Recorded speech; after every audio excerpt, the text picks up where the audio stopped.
came here in 1871. Why at that time? Well, there was a movement from the east to the west after the Civil War for families expanding across the country. And many of them got as far as the Mississippi River.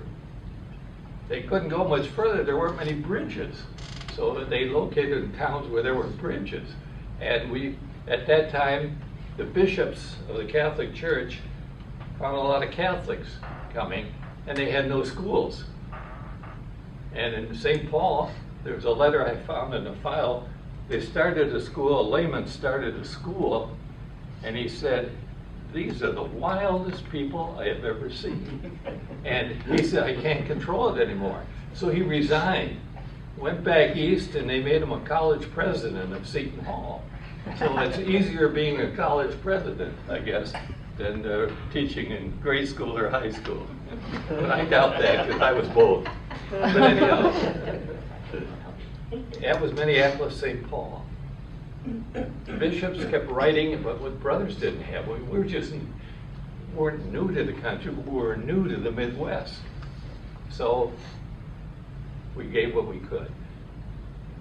Memphis was one of the lucky ones, I guess, in this sense.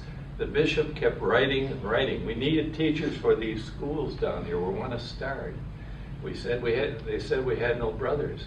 And all of a sudden, something happened. A tragedy, a couple of tragedies, and that gave birth to why we're here. One was the Chicago fire. We had schools, the brothers had schools in Chicago. In 1871, the Chicago fire. It burned out the whole guts of the city. We lost 4 schools. So the brothers escaped, but we didn't have schools for them. So there was some manpower ready to come. Same time down in Pass Christian, Mississippi, right down in here. We had a college in Pass Christian, and the yellow fever epidemic was going on. And they lost 9 brothers in a month. So they had no faculty left. But Brother Marillion, who was there, got the yellow fever, but did survive, was asked to come up here. He didn't have a college left, so he came up here. A couple brothers from the Chicago fire came down, and then he opened it, stayed at St. Peter's Church. Started a school 6 blocks away. And from then on, we're here. We started at that time grade school, high school, college. In fact, the brothers were here only 5 years, only 5, when they gave out a first master's degree. So I said, wow, that's unusual.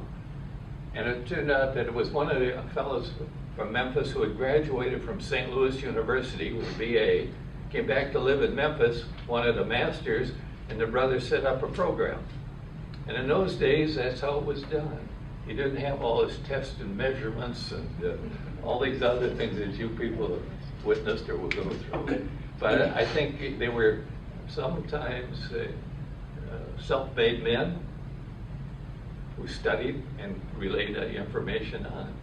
So the brothers have been here ever since that time. We lived down on, it's now a juvenile home on Adams Street downtown. Moved out here in 1940 at the high school and the college. Then the college had to stop because of the war. Started again in 1947.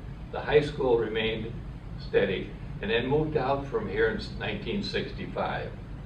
So they're out 7 miles east right now. So this is a college campus alone now.